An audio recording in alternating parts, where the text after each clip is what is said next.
Hello, I'm Nick Bergeron, and I'm going to go over Physics Lab 2. So the main idea of this lab is to calculate the charge of a tape using the line charge method. So we're going to continue working with Lab 1 and our calculations, and we're going to use Newton's second law, Coulomb's law, the point charge equation, as well as the law of superposition to help calculate, as well as our Glowscript model to help calculate this new and much more accurate estimate of the charge as well as the electric force on the tape. And this is more accurate is because the tape is being divided into several segments as opposed to just being treated as one point charge. So here are my videos from Lab 1.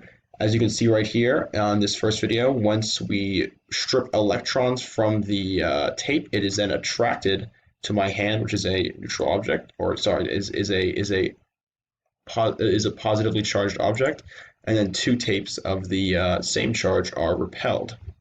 So using the distance that the tape ascends, we were able to calculate the point charge model of the tape. So we assumed that since the tape is stationary, that net force is equal to 0. So using the mass and the gravitational constant, we were able to find the force due to newtons, and then with that and the distance, we were able to calculate the charge of the tape as well as the number of electrons, the total atoms, and the ratio, which is a deficient ratio, which makes sense because we are stripping electrons from both pieces of tape, so that stands to reason.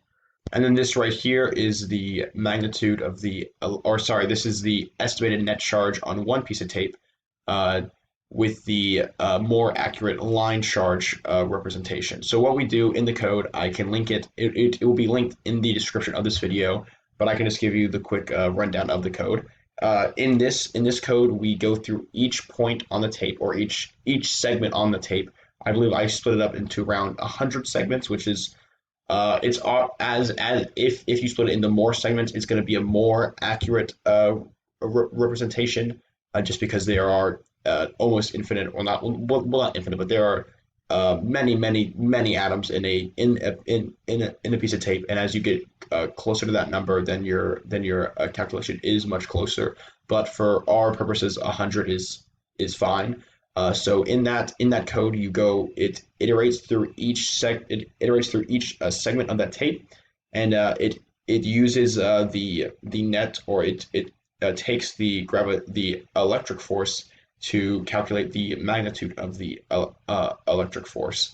And as you can see right here, it takes Q is equal to 2.55 times 10 to the negative 8 coulombs for it to be for net force to equal 0. There is a slight difference between these two numbers, but this is just due to some minor calculation errors, and the net force can still be assumed to be 0.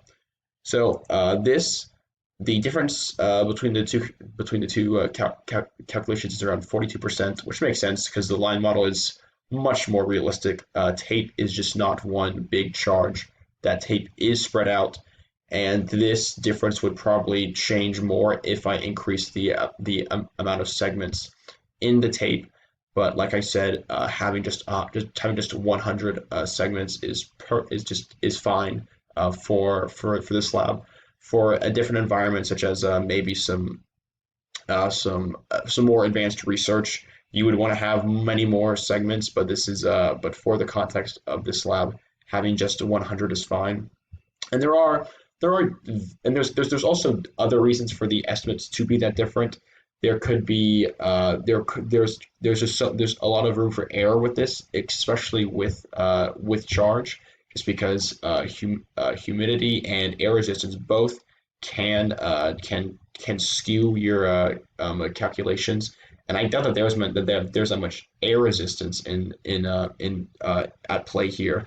But I'd imagine that humidity did play a large part, considering that we are in Georgia, which is a fairly a humid state. And then there's also some measurement errors that could have been from me or the code that would cause this change. But the vast part of this difference is just due to the more efficient nature, or sorry, due to the more realistic nature of the line model. Thanks for watching.